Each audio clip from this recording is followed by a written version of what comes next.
Okay, here for another week. Search engine. Local elections time. Seems to have come around fast with everything that's going on. I don't think we've been able to notice. Usually you'd see people going around quite knocking on doors. The ultimate sacrifice. Not so this time, although I believe it may be from a distance. But today, we're going to be talking to 3 local council candidates, all standing in the area of Ancoats and Beswick, from 3 main parties: Conservative, Labour and Liberal Democrats.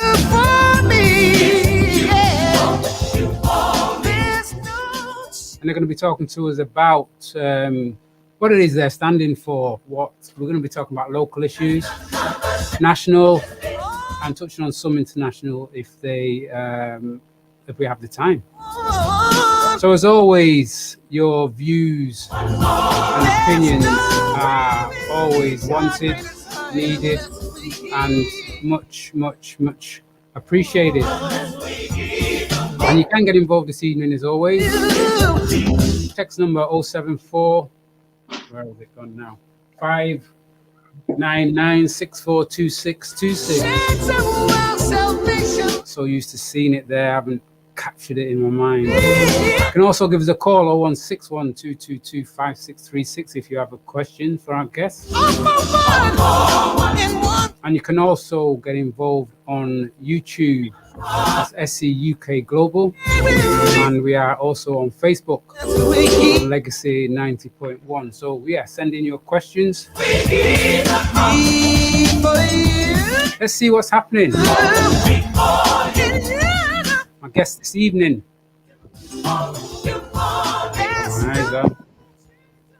We've got Marcia Hutchinson. Marcia's been on the show a couple of times.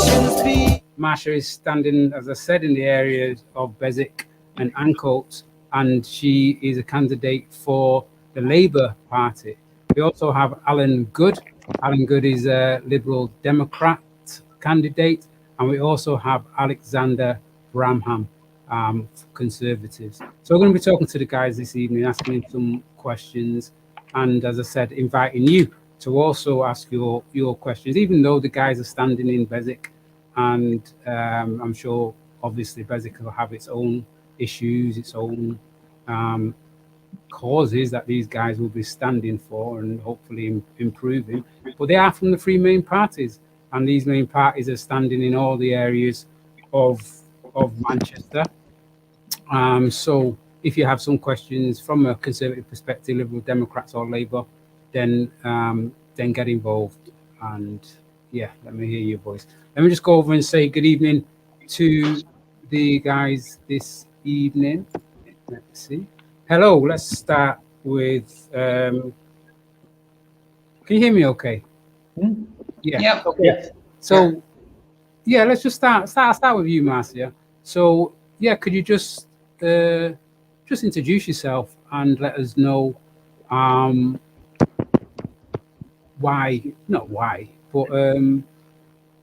let's start because we're going to go for a break in about 5 minutes. Let's just start with a bit of introduction from yourself, please. Hello, my name is Marcia Hutchinson and I'm the Labour candidate standing in Ancoats and Beswick. My background is that I'm a former solicitor specialised in town and country planning. I've been involved in the Labour Party for a number of years now. I've been chair of Manchester Labour Women's Forum and been very active, and I used to live in Beswick. So I'm very familiar with the area. Okay, brilliant. Thank you for that. Alan? Hiya. My name's Alan. I'm a local resident and campaigner here in Ancoats and Beswick.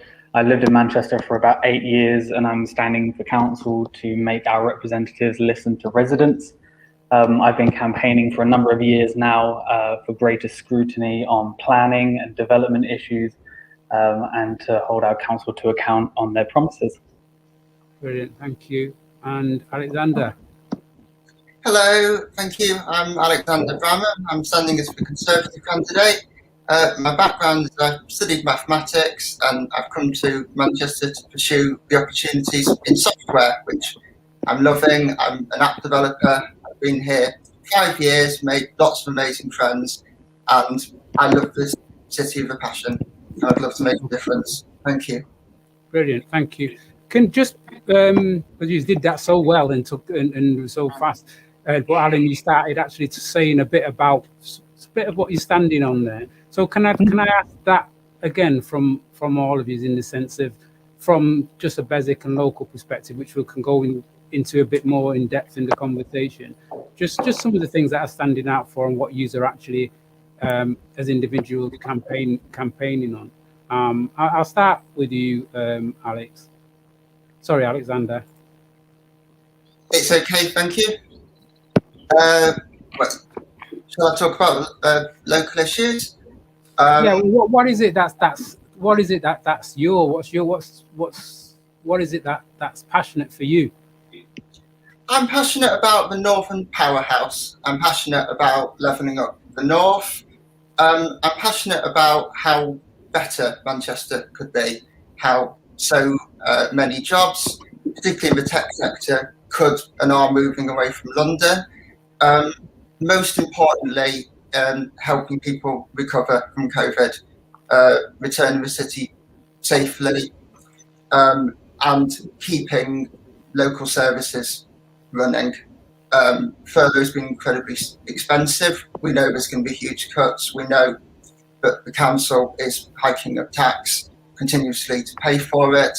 And I see a squeezed middle, and I see particularly independent business owners, small businesses, retail sector suffering horribly under this lockdown. And the Conservatives are the party of boosting small businesses, cutting tax, bringing this country back, moving down an irreversible positive direction away from this lockdown. And I'd love to be a part of that on a local level and offer an alternative.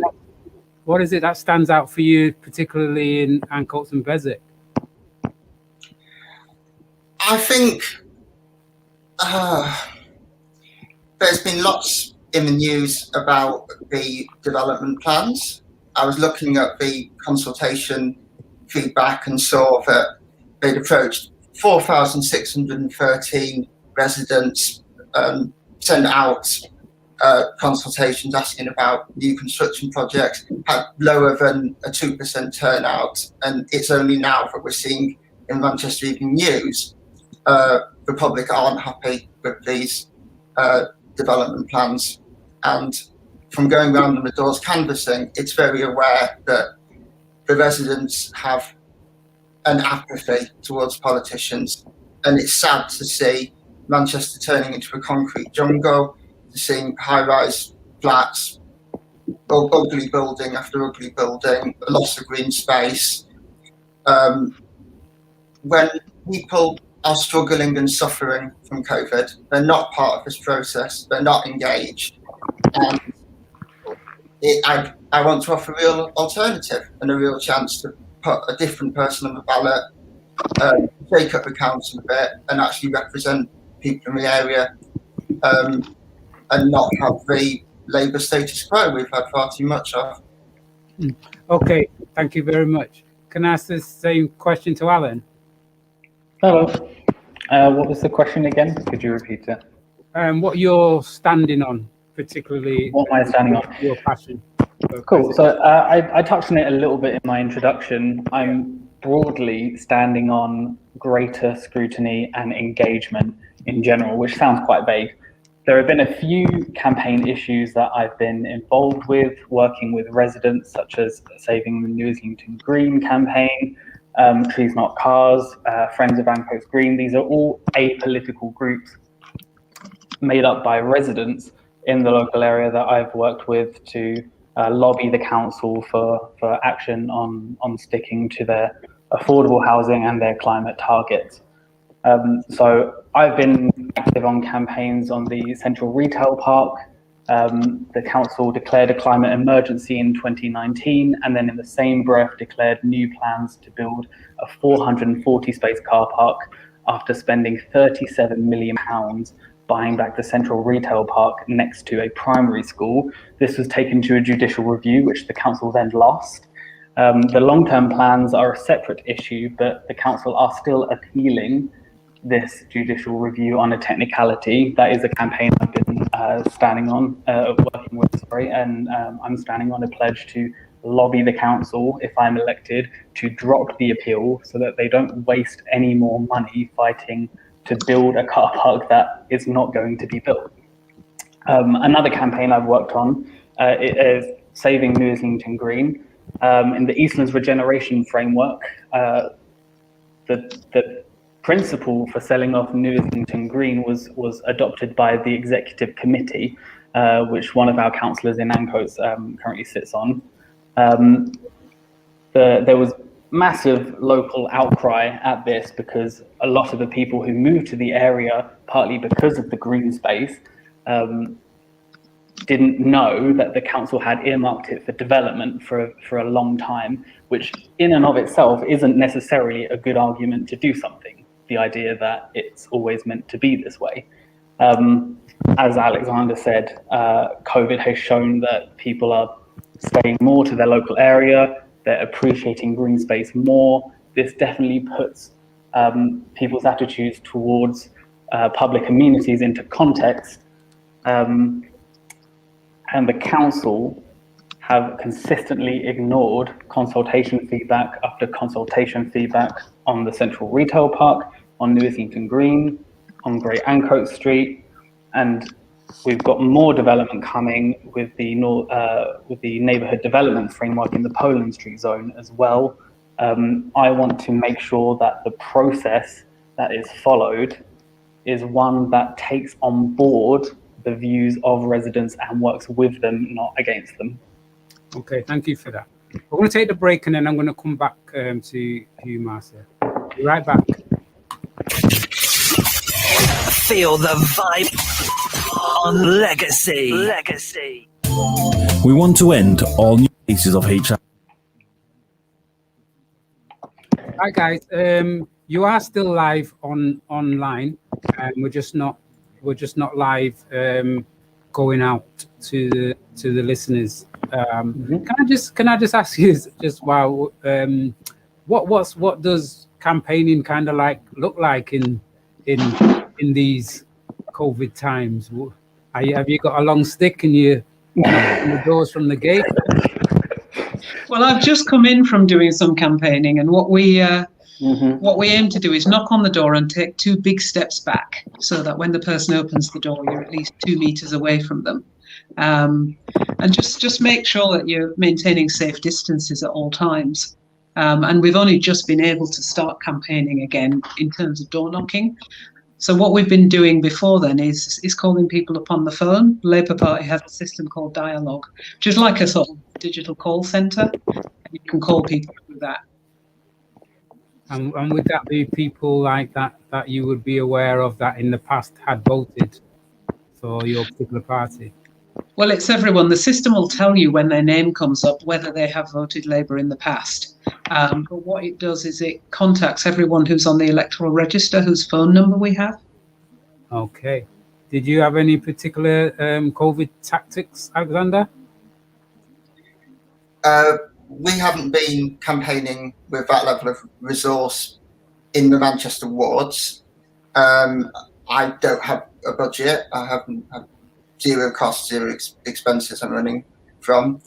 So are you? Because I'm not great on politics to a point. Are you what they call a paper candidate?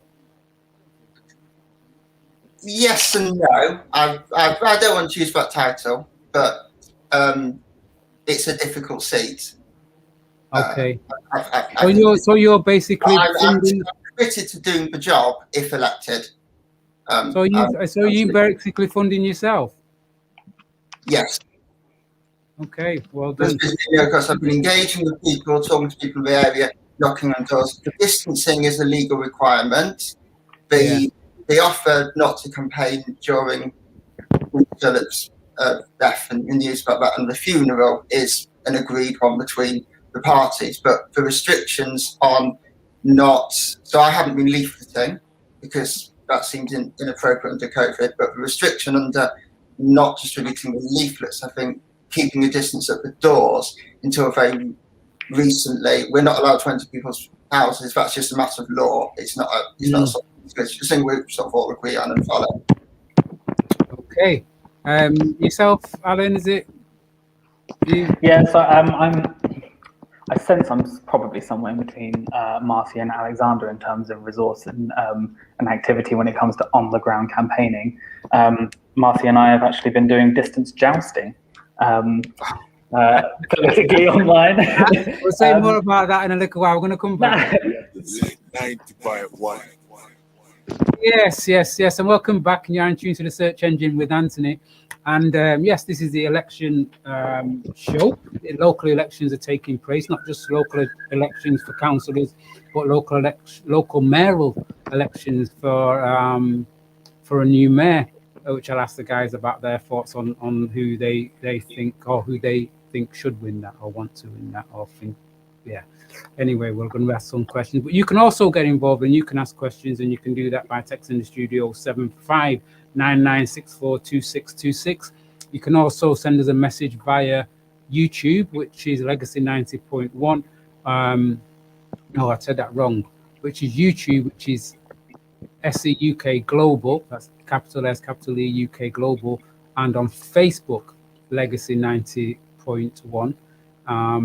And you can also give us a call in the studio if you want to speak to the guys directly on 01612225636 and ask them any questions. So before we went to the break, Alan and Alexander gave us a bit of a feedback as to what they're standing on. Can I ask you the same question, Marcia, please? You can. So I've got 5 areas I'm looking at. Number 1 is green spaces. That's a real issue in the ward. So what I did as soon as I was selected, because I used to live in Beswick and I know the area very well, I walked the ward and I've identified 5 areas that could become parks. That's in addition to parks that are already there. So you can walk from Pinmill Brow, which is right in town, along the River Medlock, all the way out, if my proposals are accepted. And I've gone into a lot of detail. I've published this. It's online. It's been featured in the MEN. Number 2, jobs for local residents. So new developments like the arena. There's a new arena going up next to the Etihad. What we want to do is focus on making sure that local residents get jobs there, particularly after COVID and the pandemic, when people really have been suffering. Number 3, affordable and social housing. This is something I feel really strongly about. National policy requires a percentage of all new developments to be affordable housing. That hasn't always been the case in Manchester. So if I'm elected, one of the things I want to do is push for affordable and social housing in new developments. That's started to happen now, but we definitely need more of that. Number 4, community cohesion, linking the 2 parts of Ancoats and Beswick, because it's a new ward. It was only created in 2018. And it's really important that the 2 parts of the ward get to know each other. So I've been alternating campaigning in Ancoats, campaigning in Beswick, because a lot of the people in Ancoats are people who moved into the new developments, and they don't really have links across the ward. So that's important. And provision for young people. There's a real need for a children's play area which is accessible for Ancoats, and I've identified a site that could be used for that.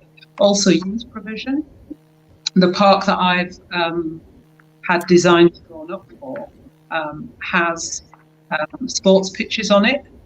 So it's absolutely essential that there's something for young people, especially when they've lost a year of schooling, a year of college, a year of university. So that's what I'm standing on. Excellent. Thank you very much. I think you've all actually mentioned this area of development, which seems to be obviously that area of Ancoats. It's quite an historic area. I was going to say it's quite an historic area historically, but it is. But it's also was a lot of factories, wasn't it? So hence the option for the development or the redevelopment. I know, Alan, you sounded, I mean, you mentioned it quite a few times, linked with green spaces as well. What is it that for you is the main issue with the development? Is it a need to stop? Are they going too far? No, I don't think that's a really good question, actually, because so I'm not anti-development, and I think a lot of people, you know, potentially understandably might think that I'm a bit of a NIMBY when I'm not, because it's about the process as much as it is about the policy. The thing about New Islington Green and the Central Retail Park is that compromise was never off the table. The Save New Islington Green campaign met with the developers in an apolitical capacity, I wasn't there at the time, to try and negotiate saving as much of the green space, because they knew that if the council wanted to do something, it was going to happen. So they negotiated with the developers. The developers were like, "Oh, you're gonna love our plans, don't you worry."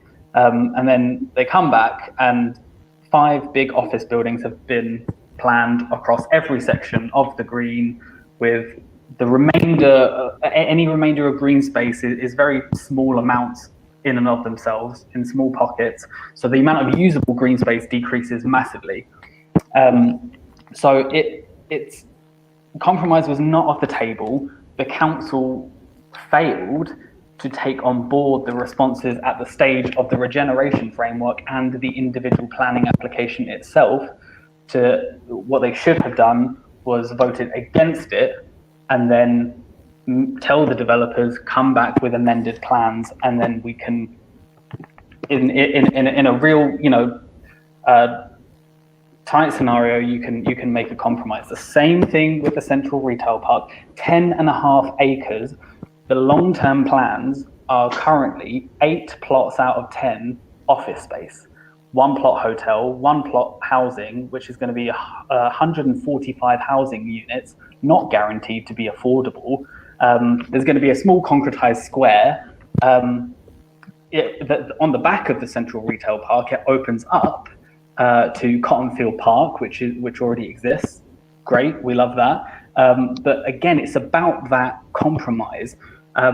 After COVID, we've seen a huge shift to working from home, at least in the short term. Now, we don't know what that is going to look like in the long term. We don't lose anything by pausing and then having more discussion, more debate about what working life is going to look like in central Manchester moving forward. We've already approved millions and millions of square feet of office space across the city centre in spatial frameworks that are yet to be built. So when you say, you know, do you want to halt development? No, because actually we've already got a whole bunch of development that's been approved that is going to be built. But we need to be looking at the bigger picture and the joined up thinking, especially now that we've had a huge population boom in this part of the city. And is that being reflected in what you're saying there? Is this what you're hearing from residents? I'm taking it that before these developments were done, they'd had to do consultations and things like that.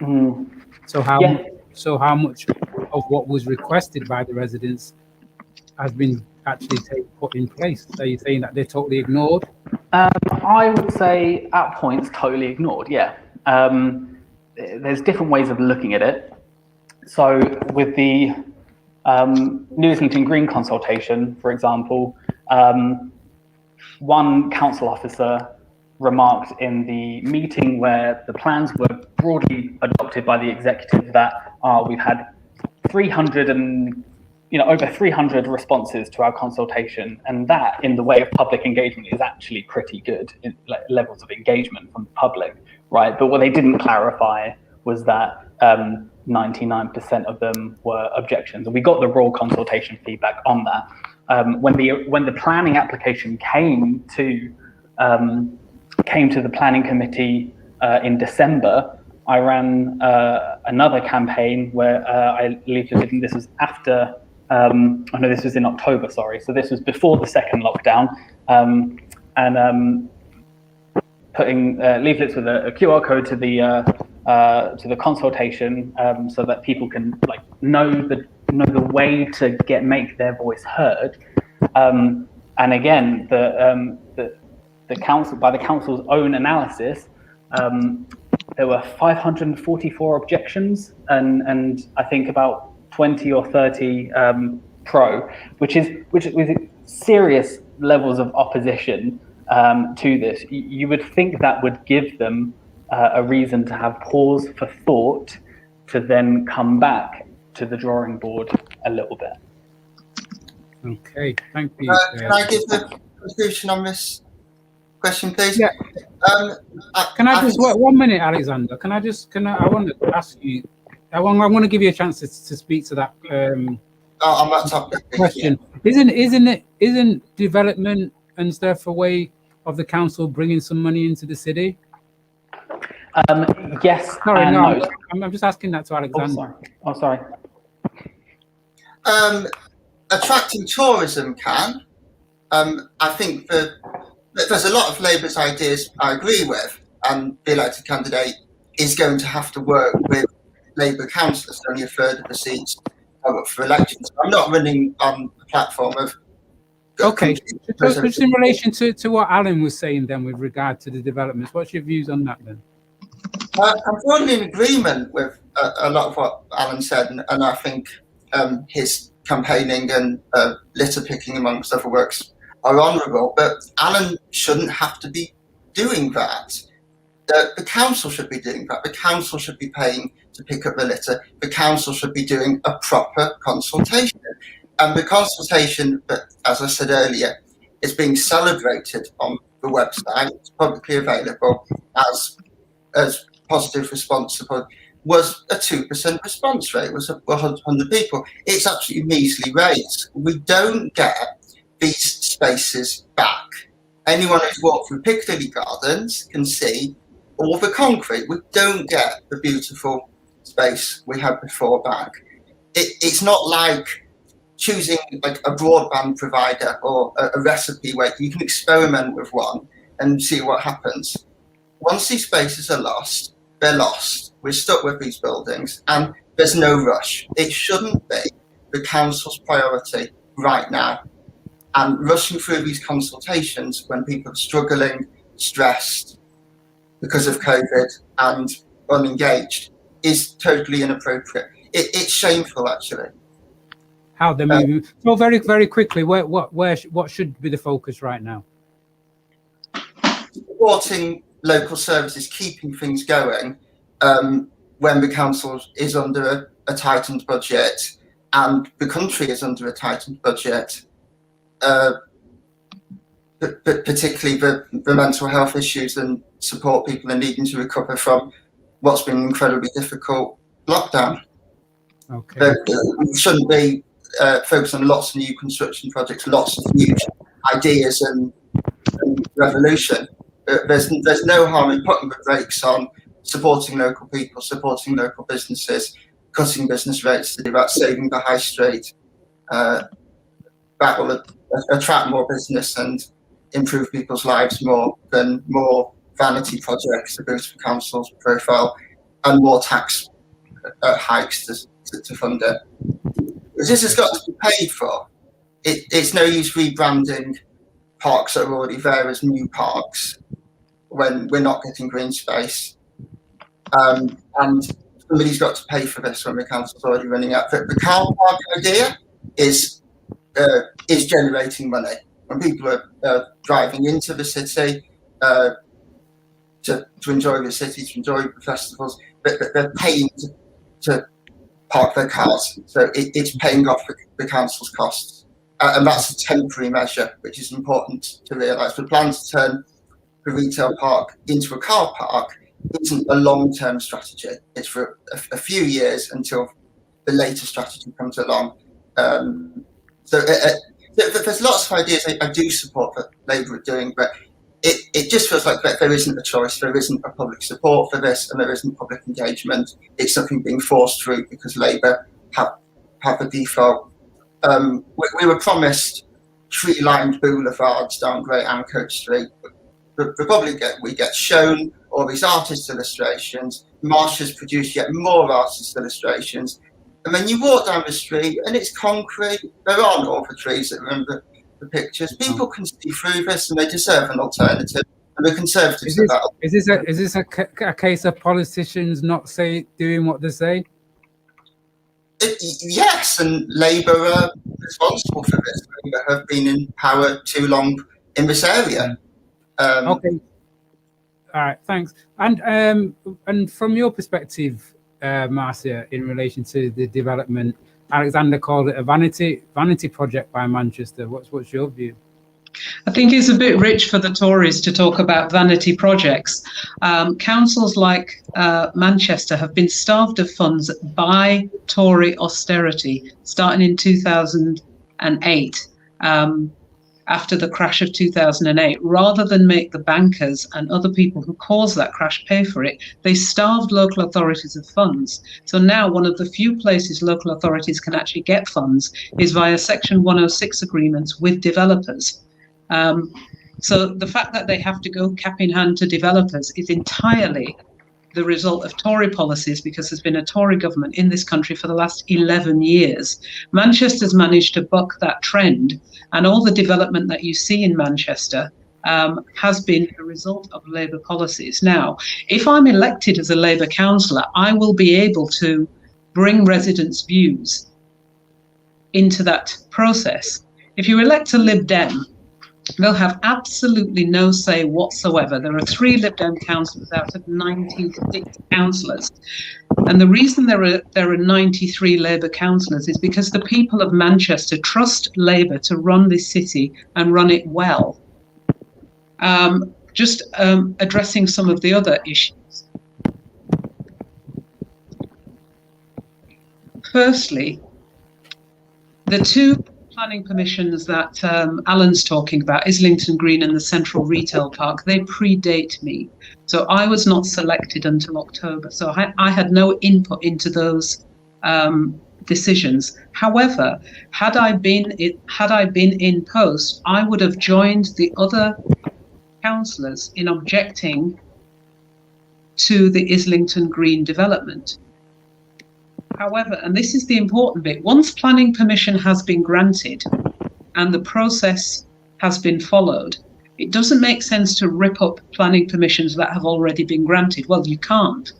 So the thing that the councillors will do, and if I'm elected, is push for as much green space as possible within any development at Islington Green and within any development at the Central Retail Park. And that's realistic. It's all very well saying, can you pledge that you will have both of them as parks?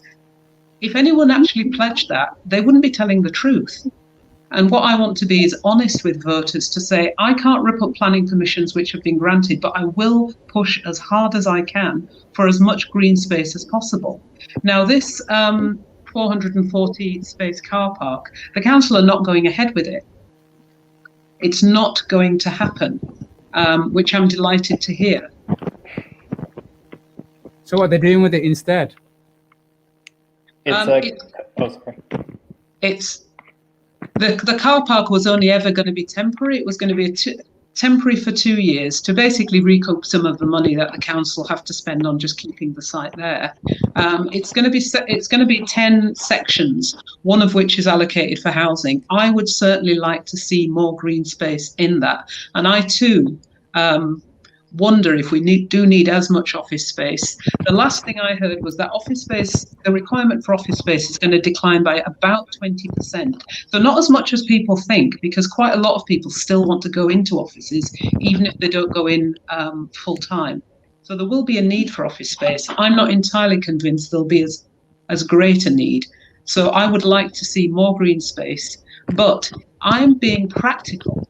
And by being practical, I'm saying, okay, let me identify areas which we could turn into parks. And it's not just rebranding. This is a proper park with railings, with green spaces, with sports facilities. And the reason that is happening is because I have taken it upon myself to do that since I was selected. You've heard from the Tories, you heard from the Lib Dems. Where's their proposal? Where's their green spaces? Where are their detailed plans? The answer is they haven't got any. In the last few months, I have put this together. I've got the leader of the council on video agreeing to it. I've got the MP on video agreeing to it. I've spoken to as many of the stakeholders who will make the decision to greenlight this as I possibly can. And I've done all that in just a few months. I'm not just looking at one park, I'm looking at 5 and linking them all together. A really big strategic plan for the area, which hasn't actually been done previously. So it's all very well to say, oh, it's just another artist's impression. It's not. This is something where we've got the council leader on board. And the reason I've been able to get the council leader on board is because I'm a Labour candidate in a Labour council, and I have leverage, which the Tories and the Lib Dems just simply would not have. If you elect a Lib Dem, it would be a wasted protest vote. Wouldn't you, I know you, like you said, you're a Labour candidate, but wouldn't you be, I mean, and Alan might have to correct me if I'm wrong, but wasn't it a bit disappointing to know that the plans didn't necessarily include green space in the first place? They did include some green space, but I don't think they included enough. And plans always go through a push and pull process of residents' input, what the developers want, what the council wants to see, what the strategic framework is, what the local plan is, what national strategy is. All of those things feed into the mix. And residents' views are important, but they are not the only thing that is taken into account. So if 100 residents say, I don't like it, that sadly isn't enough for a planning application to be turned down. The residents' views have to be based on valid planning concerns. And this is where, as a former planning solicitor, I can help residents when it comes to working out how to object to applications.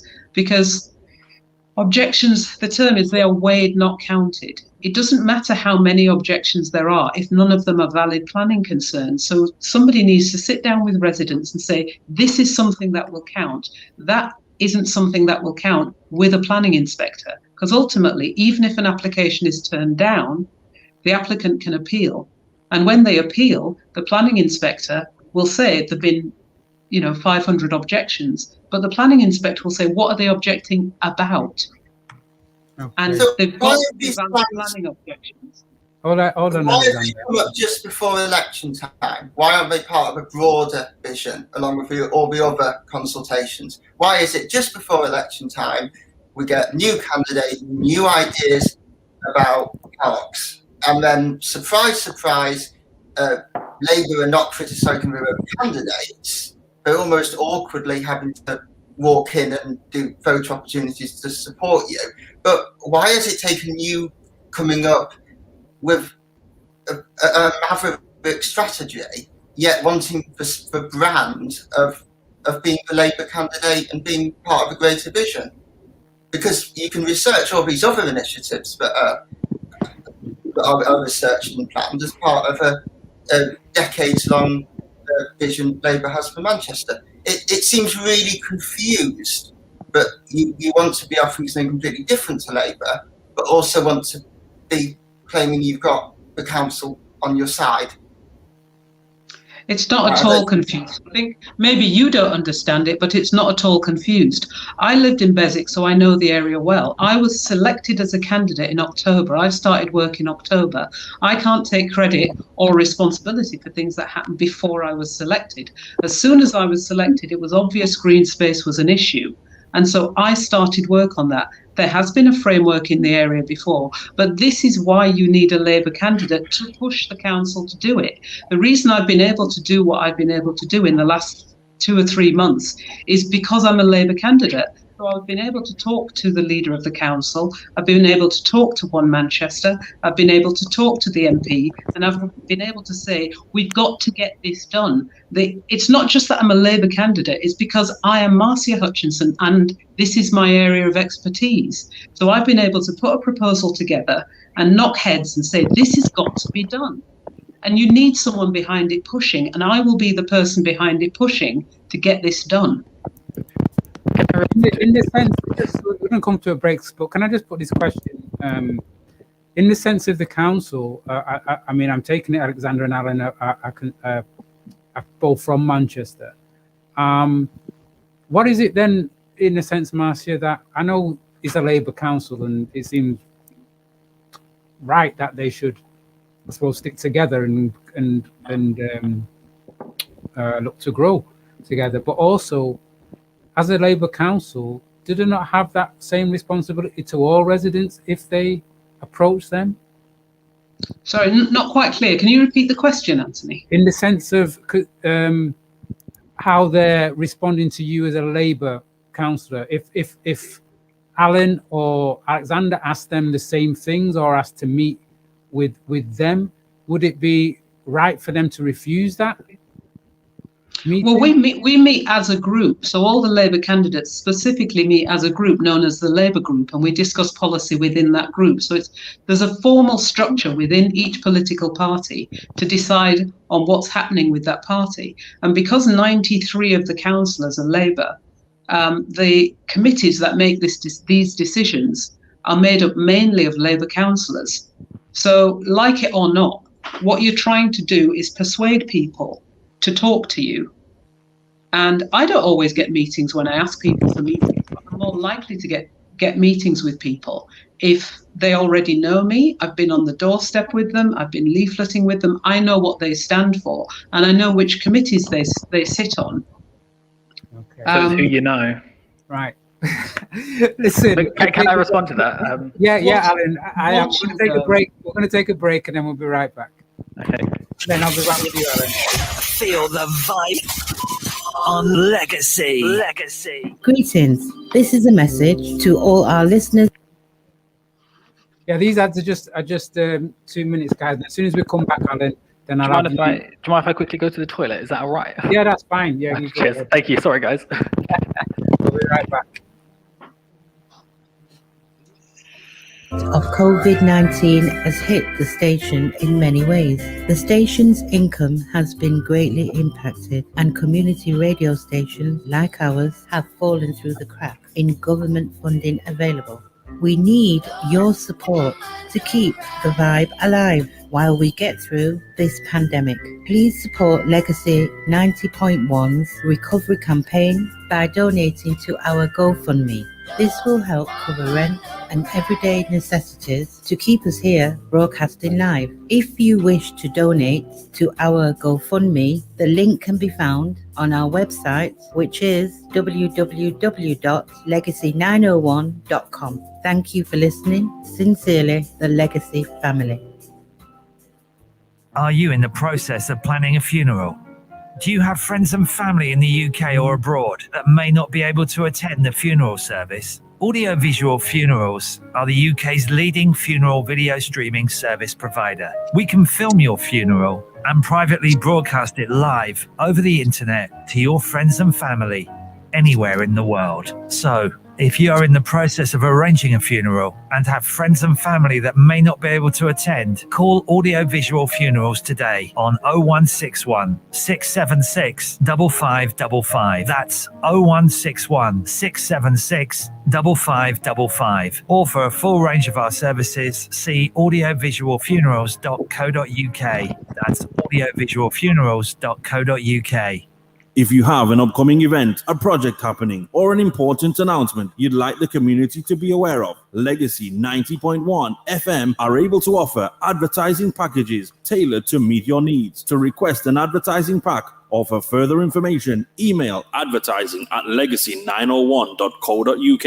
Also, don't miss out on the key information about Legacy, so please follow the station on social networks at Legacy 90.1 FM on Facebook and Instagram, and Legacy 901 FM on Twitter. Legacy 90.1 FM. Feel the vibe.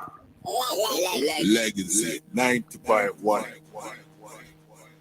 Yes, welcome back. You're on tune to the search engine, and this is Anthony. And currently I'm speaking with Marcia, Hutchinson, Alexander, Bramham and Alan Good. Marcia, candidate for the Labour Party local elections for Ancoats and Beswick. Beswick. Alan Good, same candidate for Beswick and Ancoats, and the same with Alexander. And we've been just talking quite a bit with regard to the development.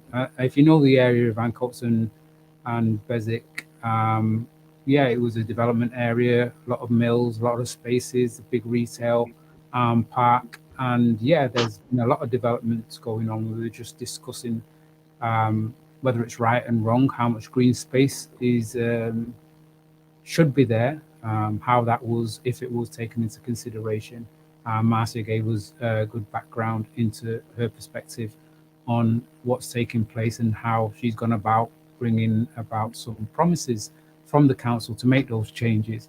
And I think just before we went to the break, I heard from Alexander questioning whether, because Marcia is the Labour candidate and Labour have responded to her thoughts on the green spaces, is it, what did you say, was it job for the guys, was it? Well, I'm more concerned by the very scathing account Marcia gave of her own councillors, of Labour themselves. They sound like totalitarian bullies here that won't work with elected representatives of wards that happen not to be Labour. That sounds like a pretty good reason to put a different tick in your ballot box. Let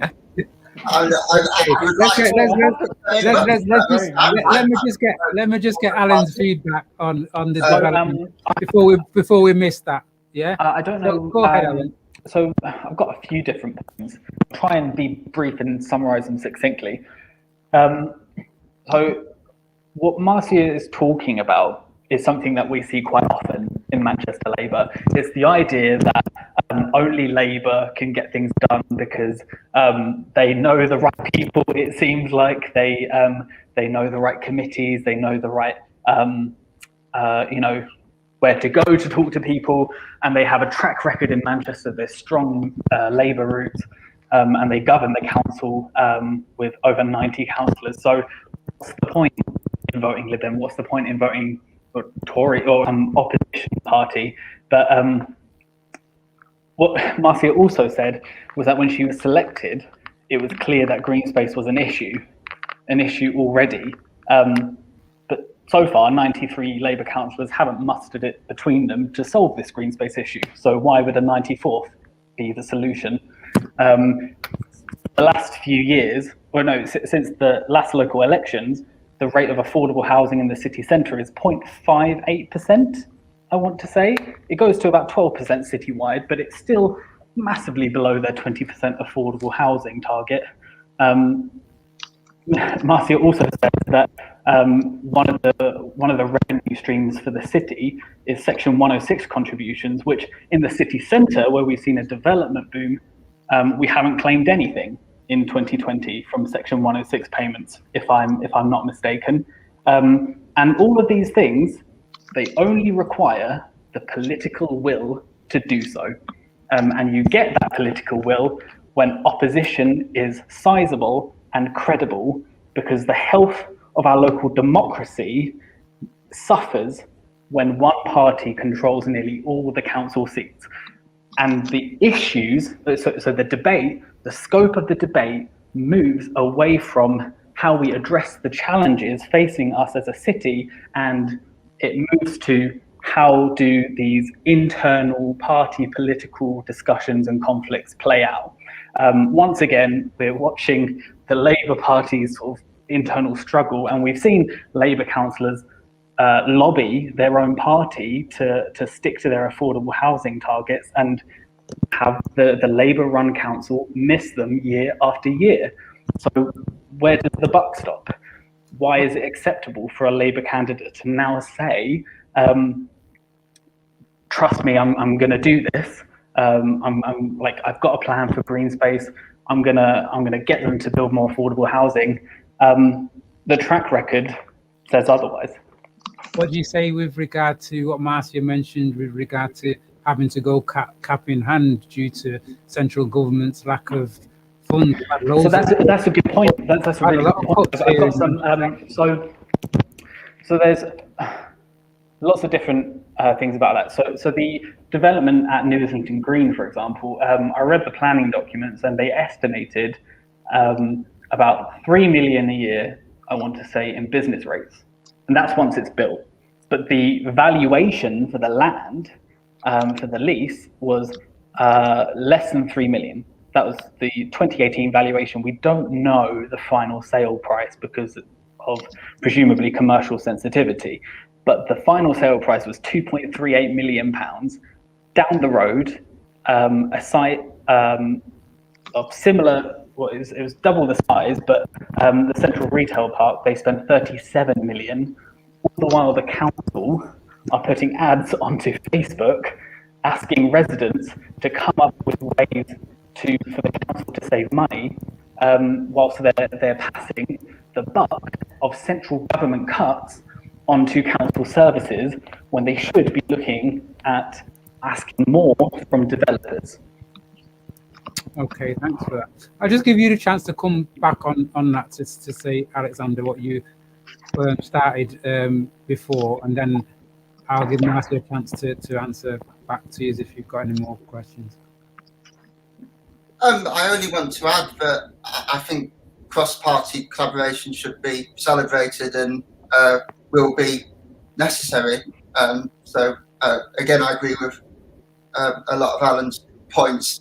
To add that the Conservatives have established the Blue Wall, won all sorts of seats, like my hometown of SEUK-on-Trent, but people could have never envisaged turning Conservative before, and are doing a fantastic job of it. And I'm sure those councillors and MPs are working very well with the Labour councillors there. So I'm very saddened to hear Labour's closed-minded approach in terms of collaboration. I think there's all sorts of common grounds and all sorts of pooling of resources and ideas that can happen between the parties.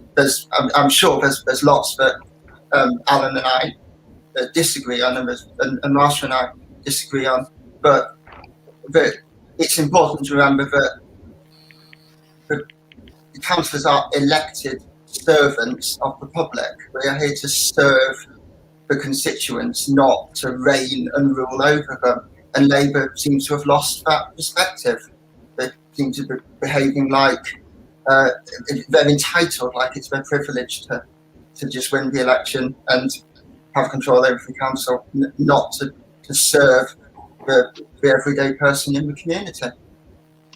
Okay. Let's just end this conversation. I'll just come back quickly to you, Marcia. I suppose what the guys are saying in a way is Labour, because they are ruling, are a bit like bullies in a way. Yeah, no, that's nonsense. But then the Tories would know about bullying.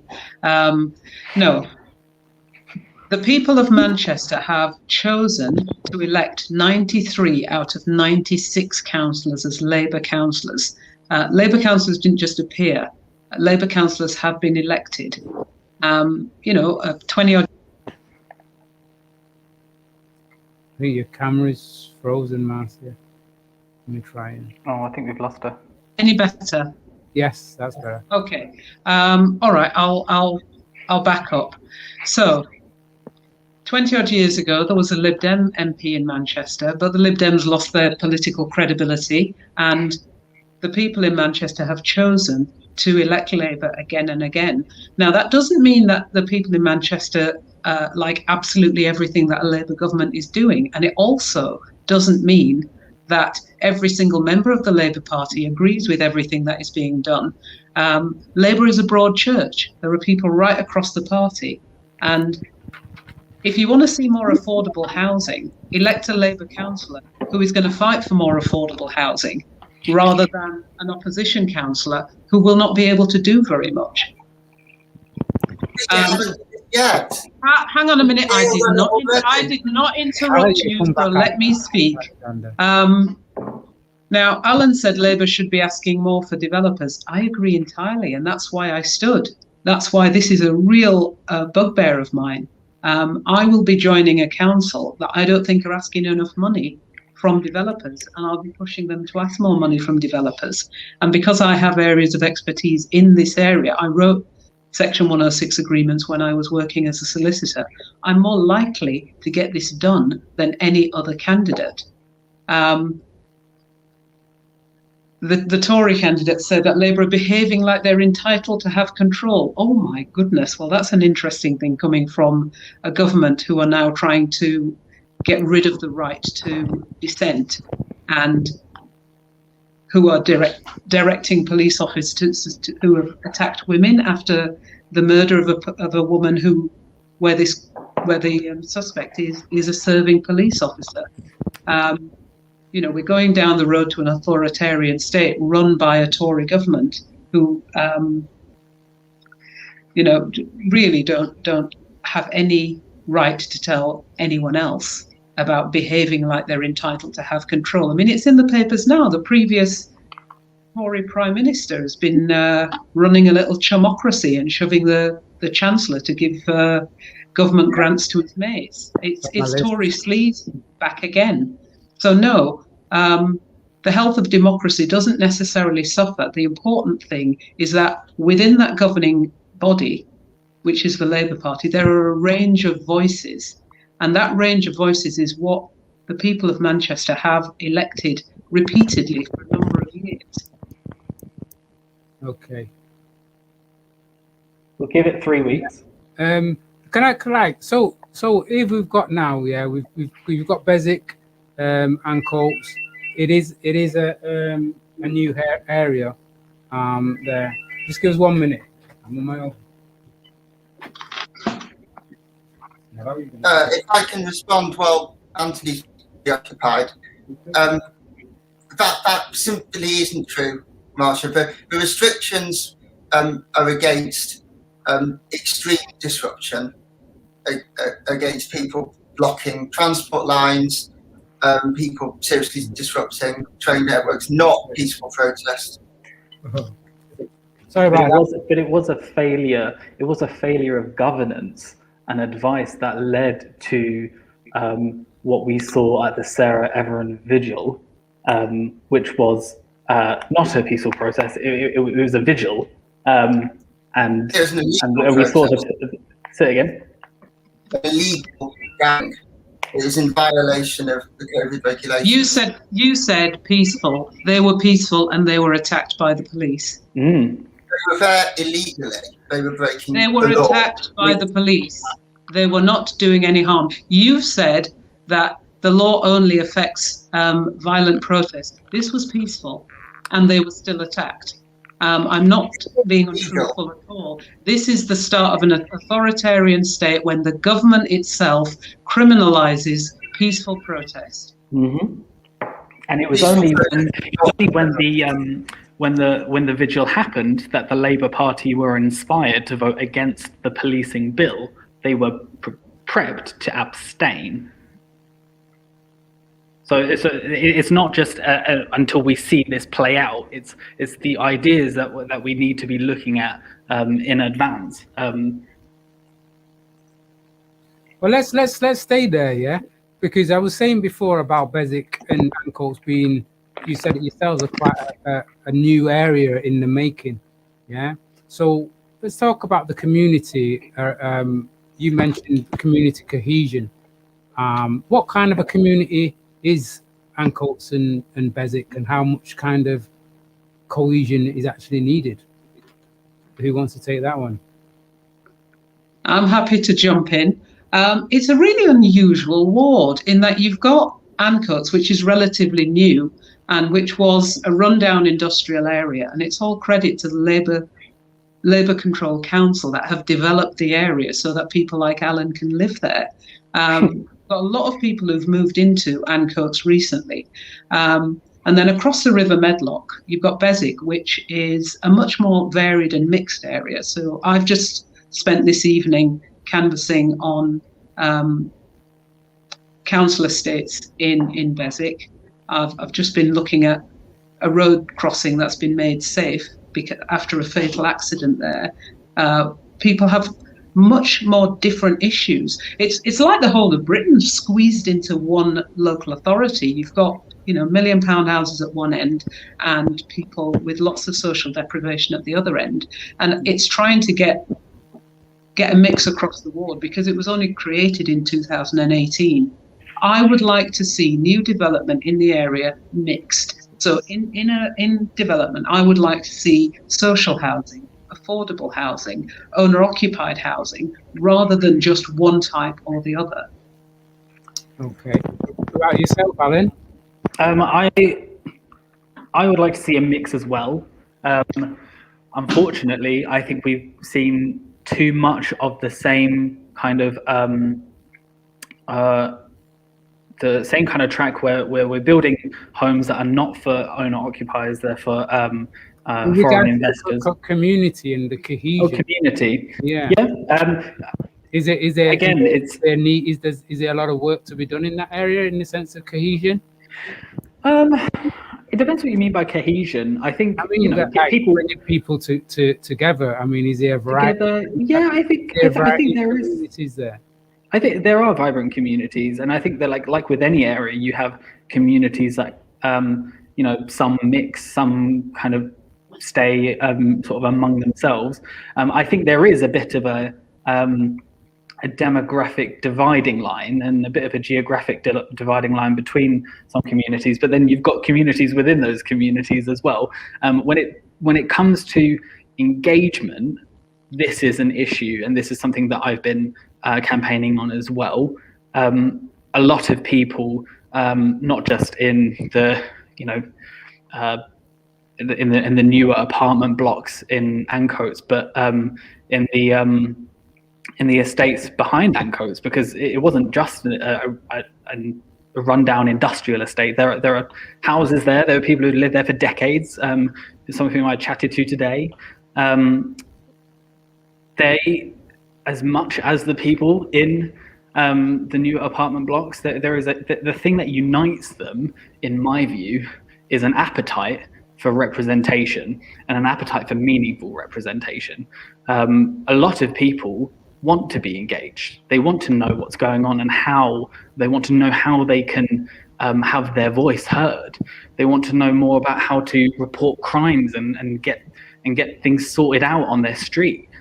So that's something I've been working with for the last however long months, years even, working with neighbourhood policing and the local community to bridge that gap, especially now at a point when, with not just national issues, but local issues in Manchester, where confidence in policing is probably at an all-time low, making sure that there's an engagement there so that people know how to make a difference. And that's very much the kind of slate that I'm running on, that people deserve to feel like their representatives are going to give them meaningful change. Okay, thank you. What's your view, Alexander? I mean, you hear this term, especially when you're hearing about developments in certain areas, gentrification, people who are living there being moved out for development. What's your view with regard? Is it natural development? Is it changing the demographics of the residents that live there? I think communities develop organically. I don't think they can or should be forced by council, by a government. I think people can form communities without a forced direction. I think gentrification has considerable positives on people already living in an area. New services, bars, restaurants, money pouring into the area, which is what the Conservatives are about, is boosting Manchester, levelling up Manchester, creating a better society. The house prices go up, the quality of living goes up. I think those are exceptional positives. I don't think they should be seen as a threat to communities that are already there. I think that the two go hand in hand. But if you just put it into the buildings and you're not, I mean, we've got decimated youth service. Yeah, there's these infrastructures that build families, that build communities, and bring people together in these green spaces maybe that we've been talking about.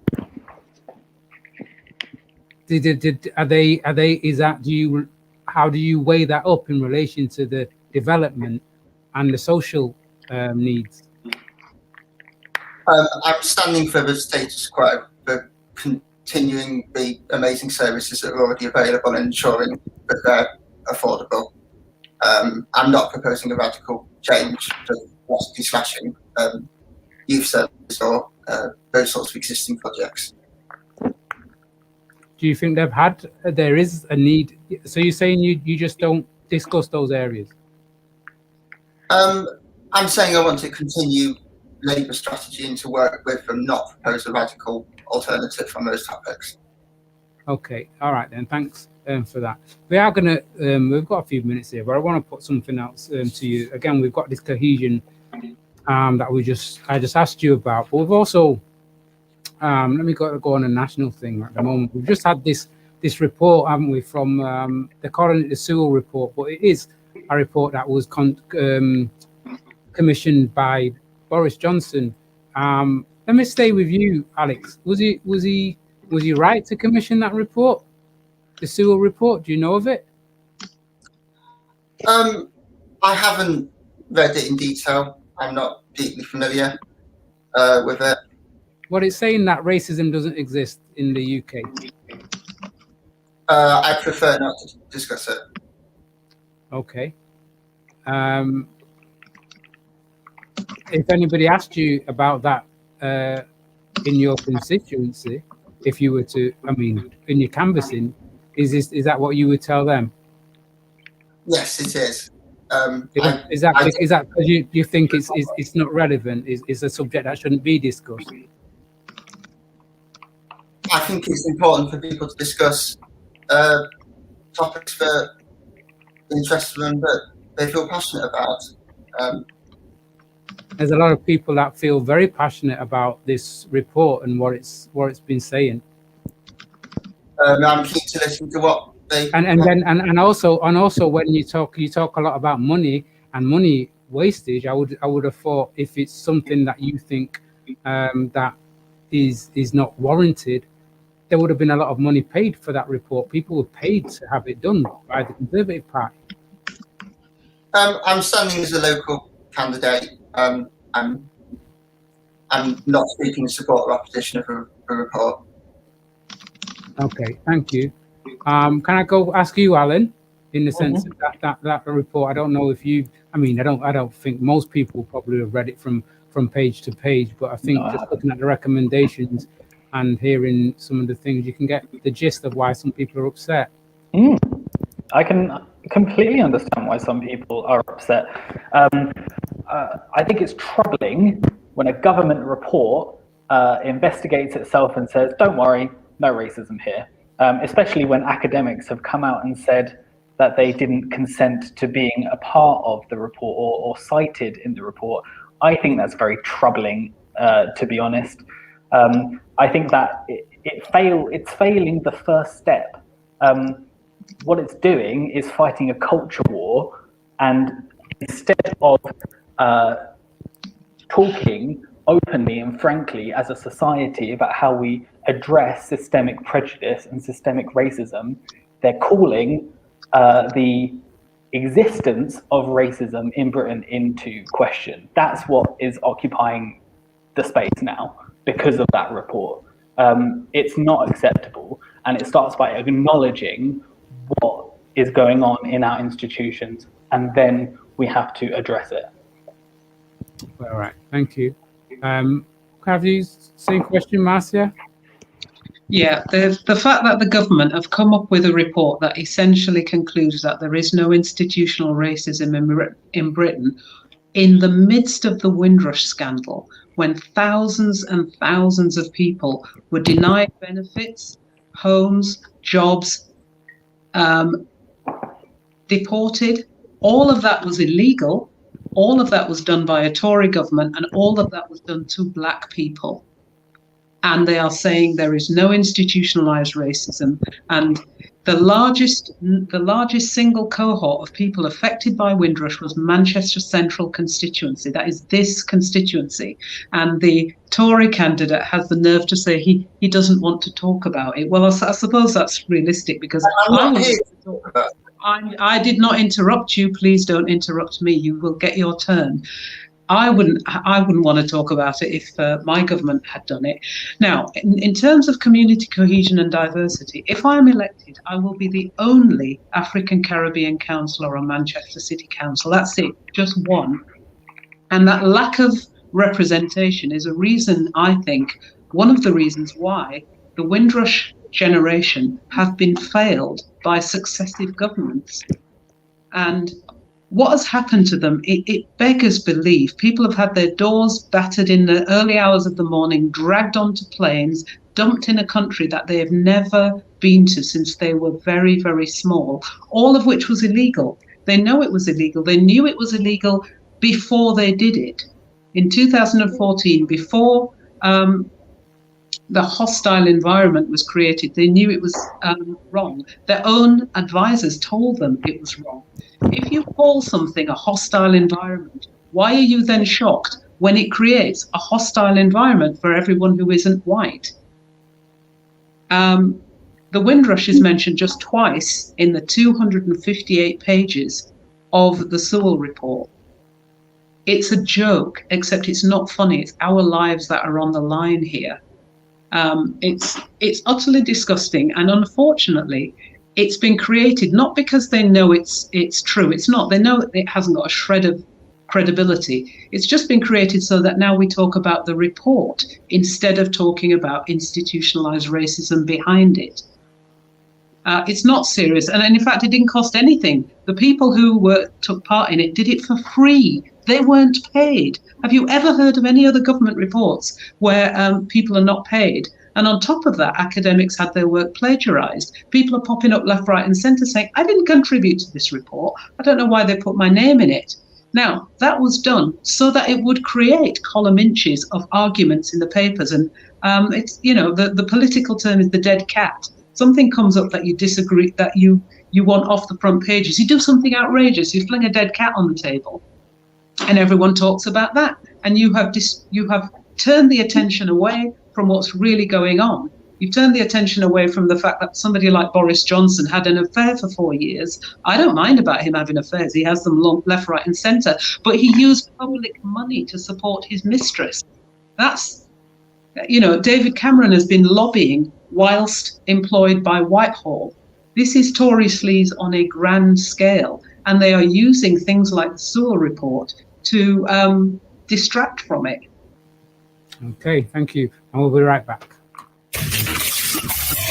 Feel the vibe on Legacy. Legacy. We want to. Alexander, can I just ask, with regard to just the Conservative Party, yeah, and this, what's your view? What's your view on Boris as a leader? I first want to apologise to Marcia for interrupting, and I think it's reasonable if you can enforce and clamp down on that. I've mixed feelings about Boris. I'm mostly supportive. Importantly, he's got the country's support. He's won our election with a landslide when seats we thought weren't attainable. I think he's had an incredibly difficult task on his hands. He's been brought in as the Brexit Prime Minister for us to take back control and done an exceptional job of that. COVID has been incredibly difficult, that's all for any Prime Ministers. I think under the circumstances he's had to deal with, I think he's done an exceptional job. It's a bit of a mirror in a way when you're looking at Parliament in relation to the numbers that Conservatives have in Parliament, very similar to the situation with Labour here in Manchester and the power that they have on the council. Who's doing a better job? A little bit, but there are always fractions within parties, Labour or Conservatives. There are MPs that will defect if a leader goes rogue. You know, Boris isn't a dictator. He can't just decide and enforce it on all the MPs and on the country.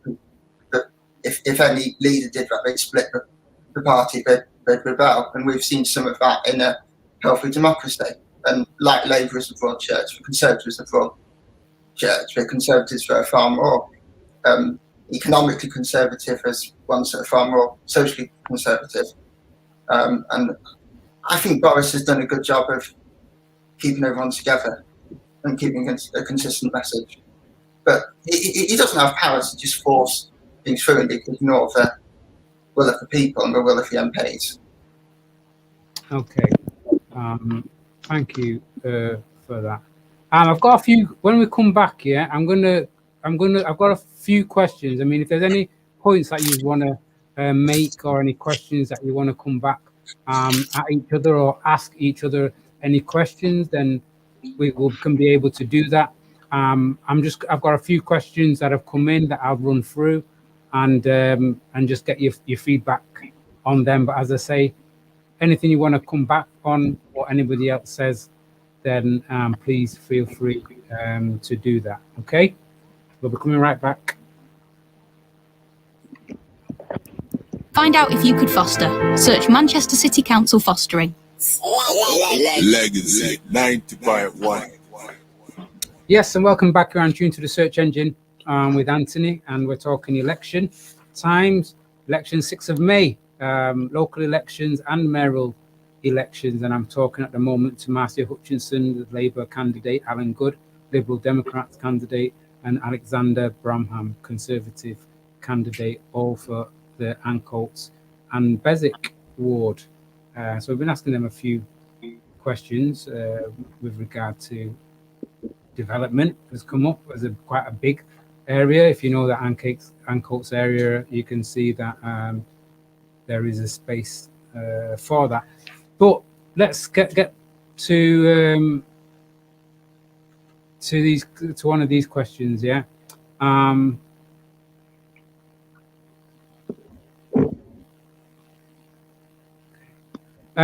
Okay, I'll put this one just out, and this is one.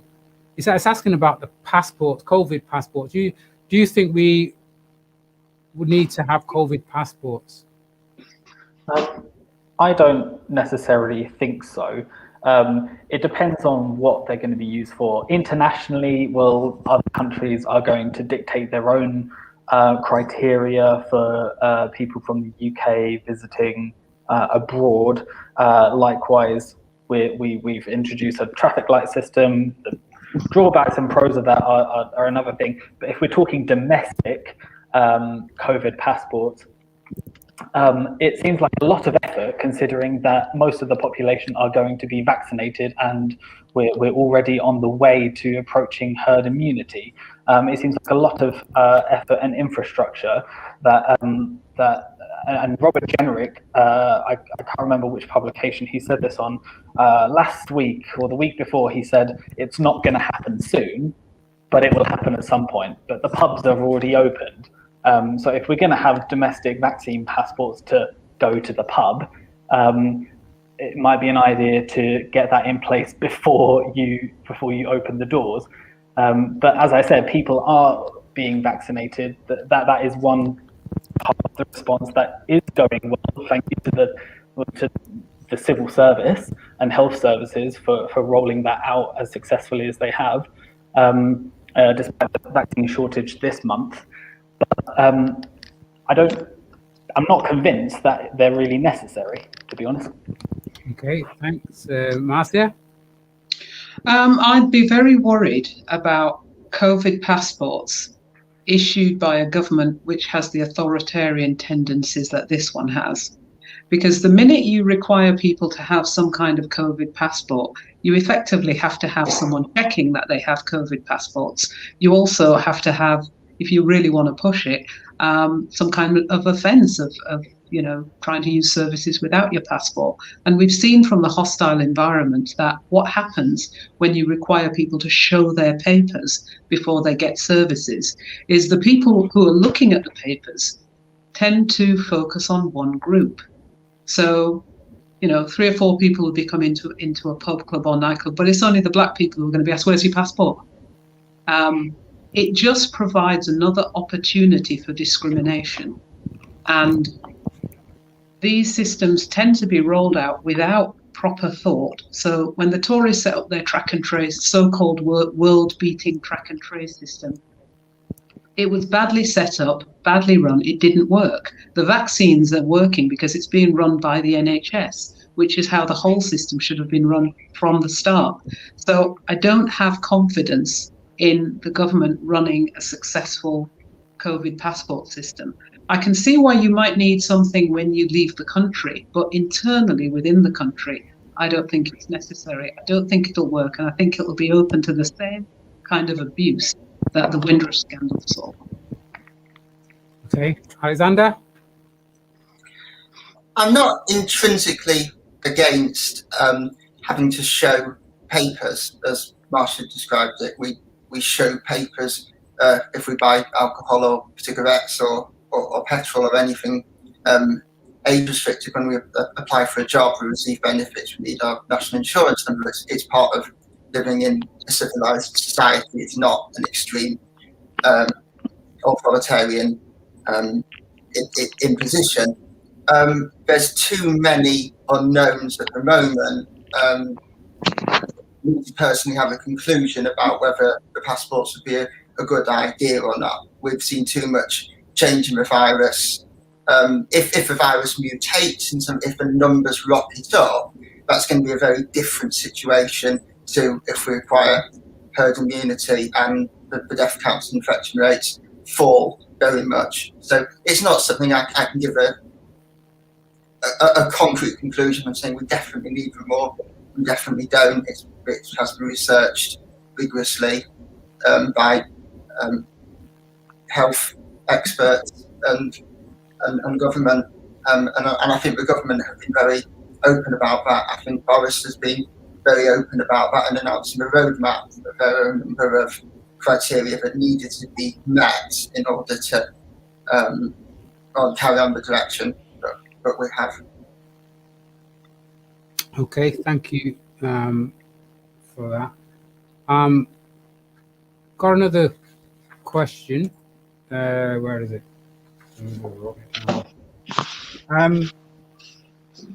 Who are you rooting for maybe a bit of a silly question really, for the mayor?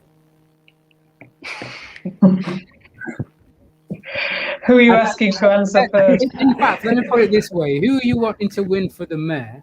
And also, what are your, I'll use the term pros and cons for the term which Andy has served up to now.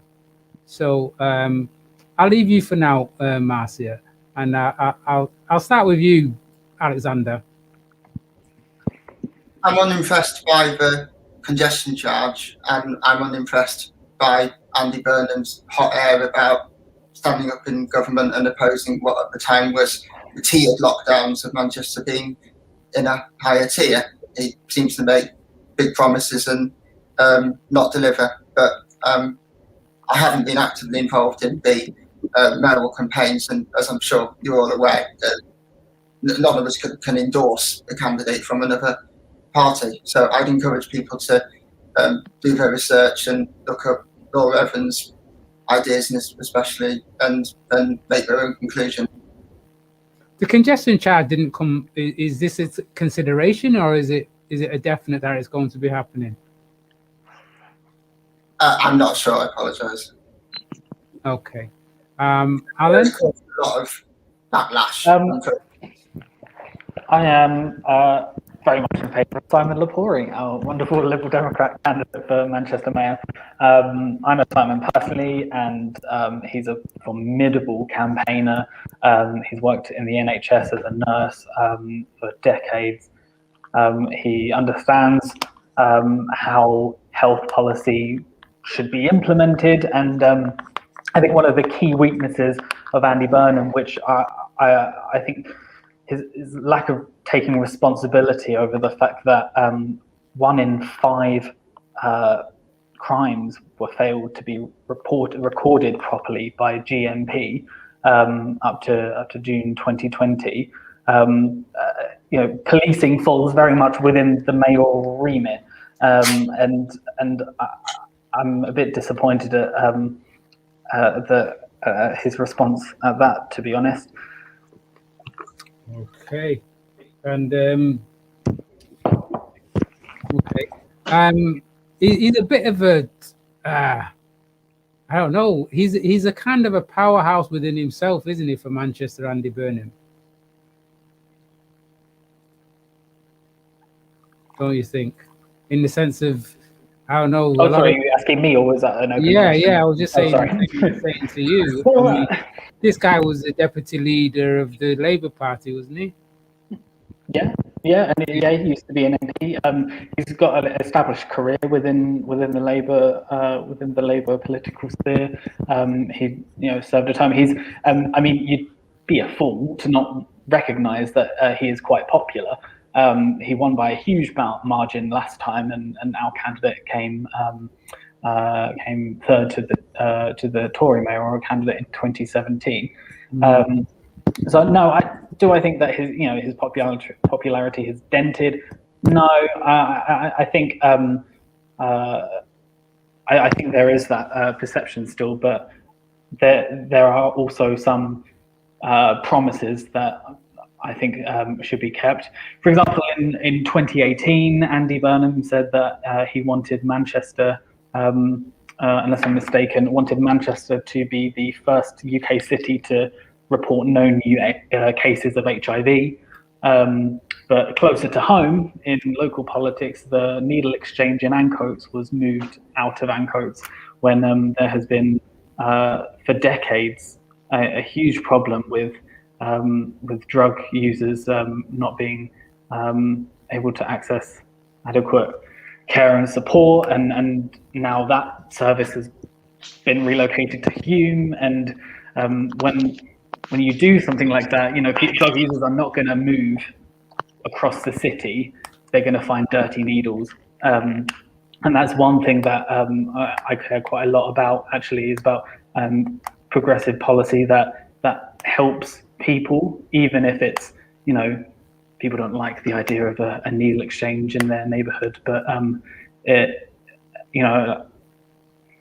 when you commodify something like that, you drive up bloodborne viruses, including HIV and hepatitis. So that's one thing, for example, that I think needs to be improved. Okay, thank you for that. Marcia? Yeah, so just getting back on the needle exchange. Firstly, it hasn't been closed, it's been moved. And secondly, it's all about balancing competing needs. And one of the complaints we got was that the doctor's surgery where the needle exchange was based was right at the entrance to a primary school. And parents were complaining that they were taking their children to school, crunching over needles.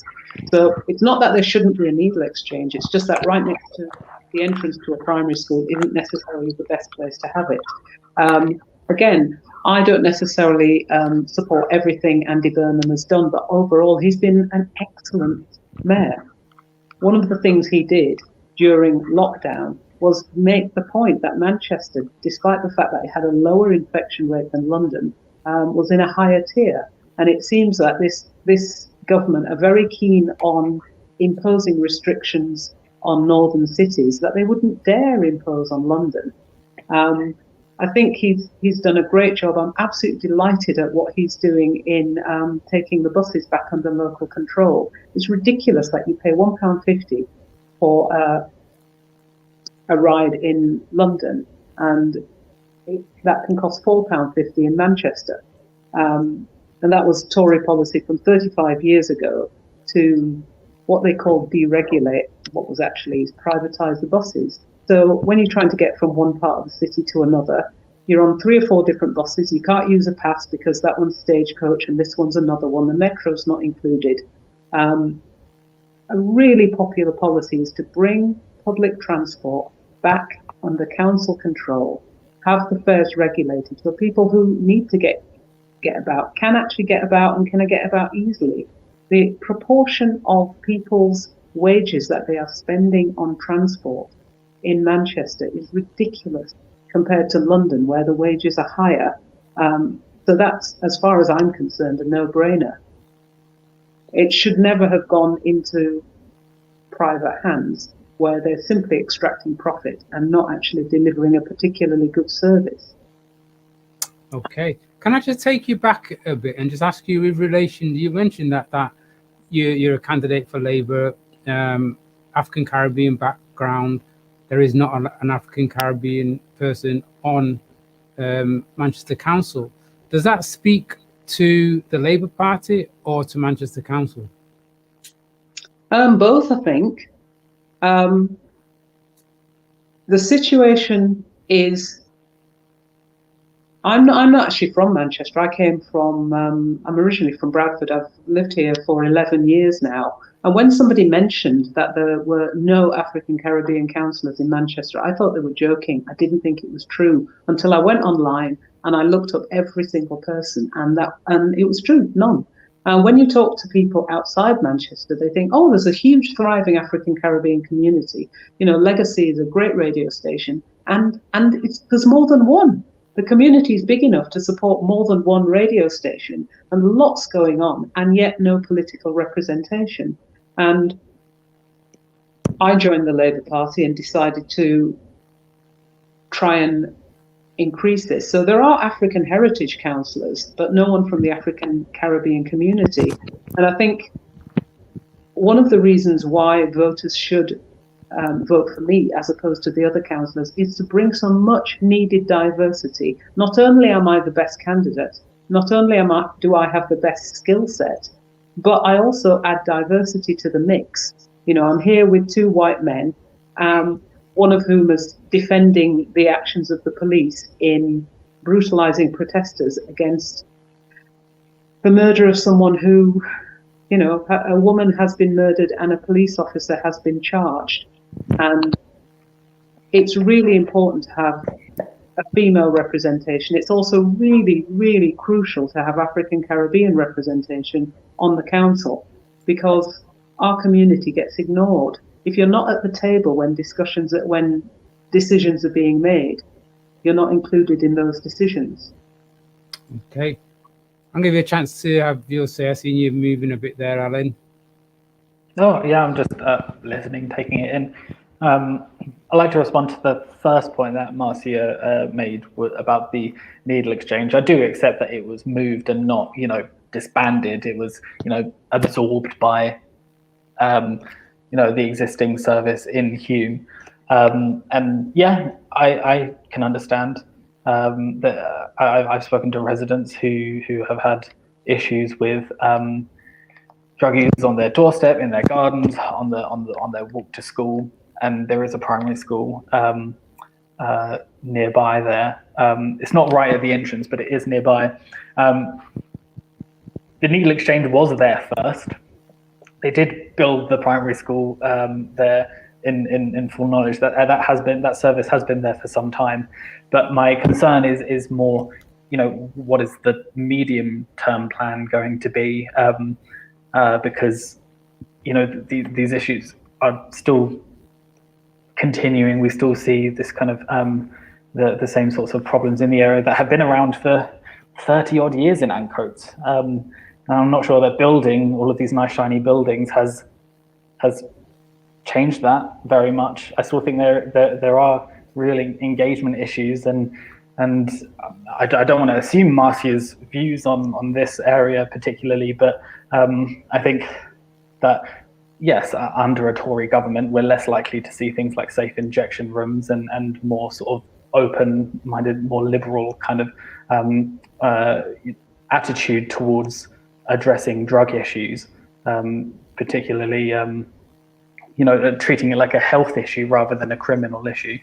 But there does need to be a way to mitigate those issues, which I think that this not having those kind of services somewhere in the area will affect. I know that's very hyper local, and we've been talking about lots of highbrow stuff here about policing and the mayoral stuff, but that is something I do care quite deeply about. Yes. In relation to what Marcia said in the sense diversity. Well, I seen Yeah. you when she was talking about the Windrush scandal. I seen you like totally agreeing with what was going on there. But there seems to be. I mean, we had the murder of George Floyd in America, which caused a big reaction over here. I think Manchester actually put out a statement saying that they need to look at their structure, and especially in the areas of management, in many areas of employment within the city, which you would think the place to start with is the council itself.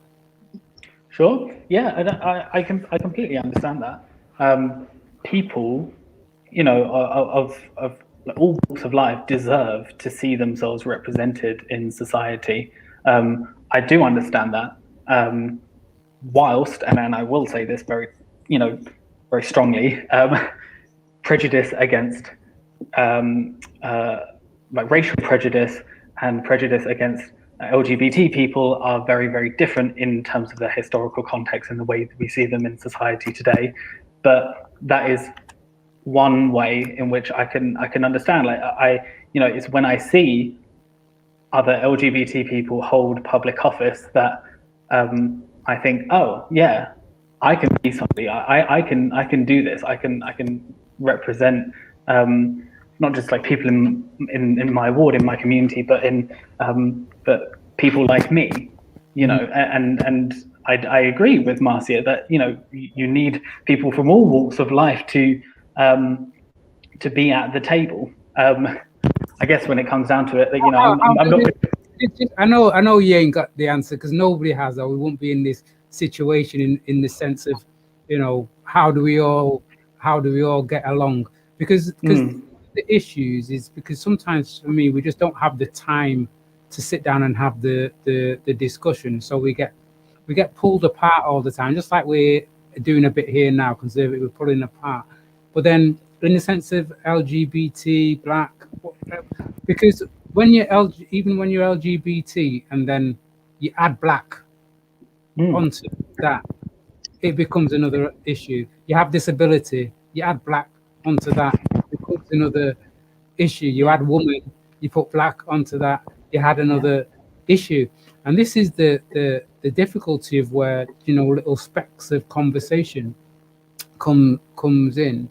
And personally, I see that there's just a lot of hypocrisy and kind of like slight mental health going on with people who have racist tendencies. But I don't necessarily blame them because they've all gone through an education system that trains us in a certain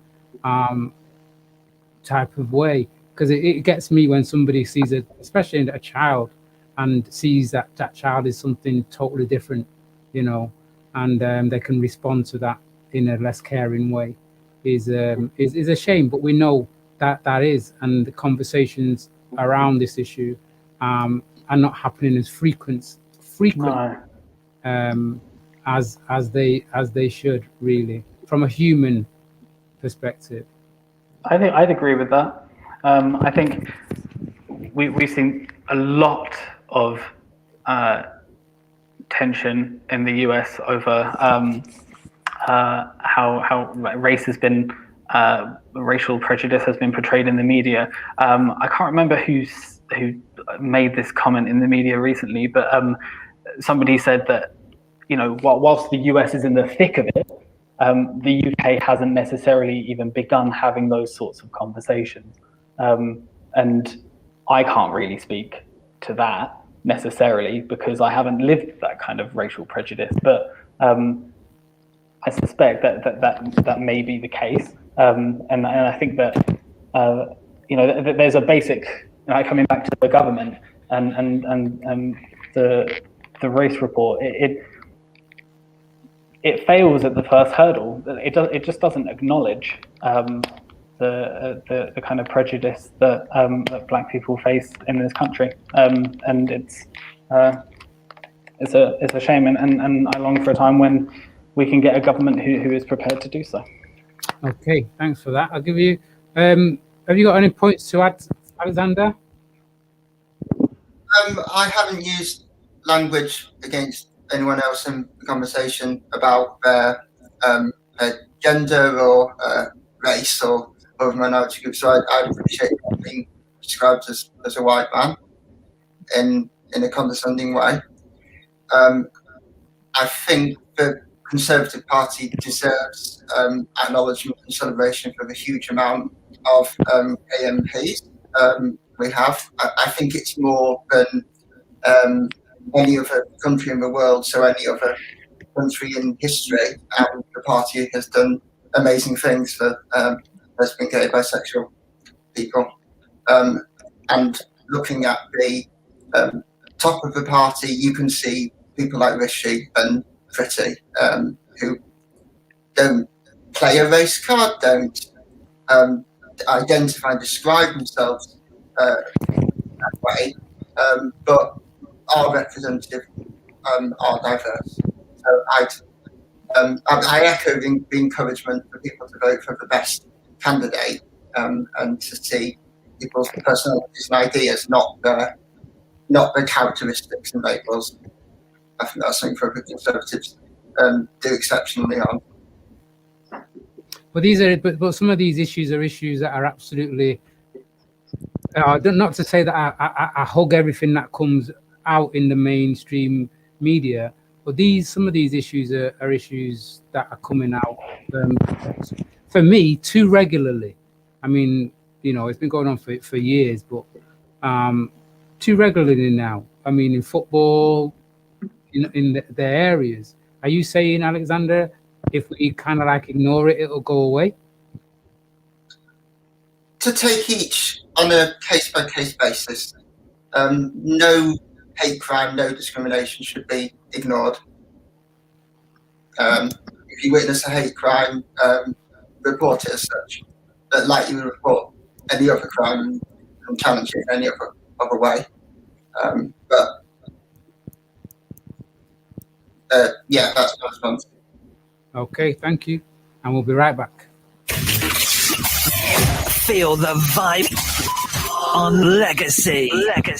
Greetings. This is a message to.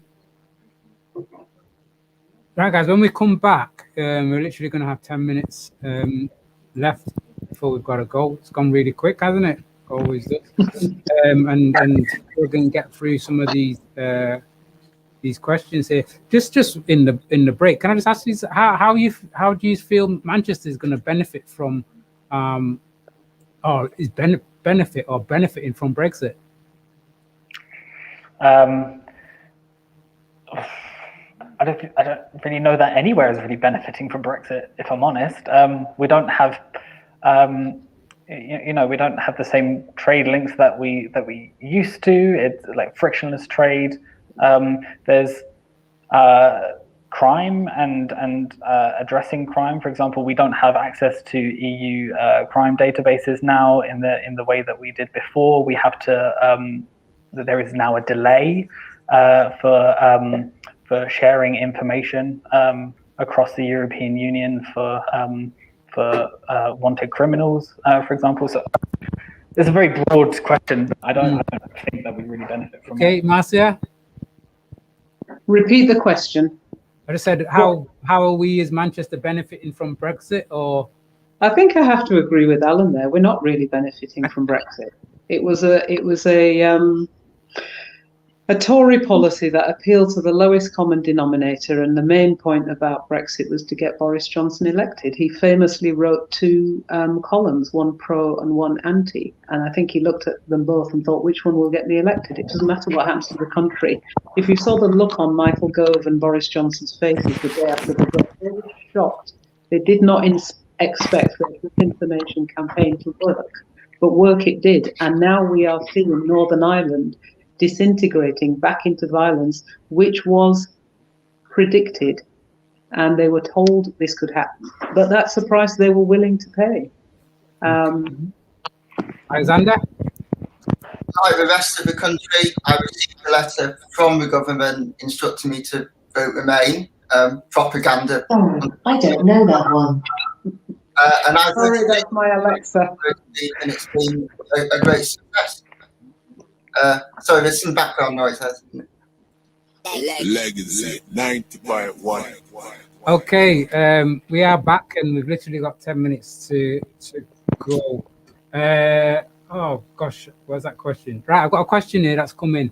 Let's take it. It says, here it goes.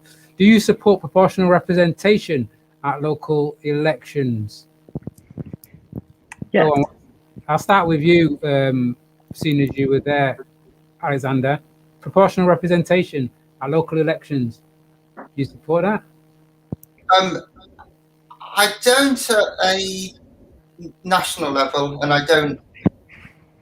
I have mixed feelings on a local level. From the discussions earlier, it's a very uncomfortable feeling. But ultimately, constituents do have choice. Go and vote. Put your cross on the ballot. Choose your candidate. We don't need PR to address that. We need involvement in politics. And the problem is the low turnout rate. Less than 20%, sometimes even lower than that. PR isn't going to get that number up. It's the sorts of conversations, debates we're having now, the sorts of involvement and activism that will.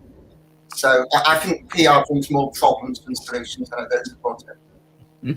Okay, Alan?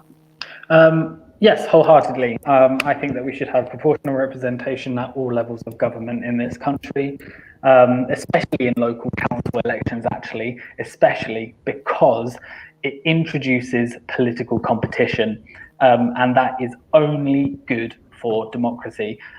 One thing which I didn't get to address before, Marcia mentioned that people voted for Labour councillors, and they didn't just appear. People voted for them, which is true under the system. In 2019, of the 32 wards, 32 seats that were up, 31 seats were won by Labour candidates, 1 Lib Dem. That is 97% Labour of the seats, but in the election, in the proportion of votes in that election, Labour only got 57% of the vote. So did people really want 97% of Labour of the 32 seats that were up to be Labour, or did they want 57% of the seats to be up? Now, how you vote about it is another thing. You have multi-member wards that are themselves like proportional, etc. But I think it would drive up turnout. I disagree with Alexander there. I think that things like citizen action and campaign groups, grassroots campaigns like I've been running, do help drive up turnout. But proportional representation will also do that, I think, because a lot of people I speak to,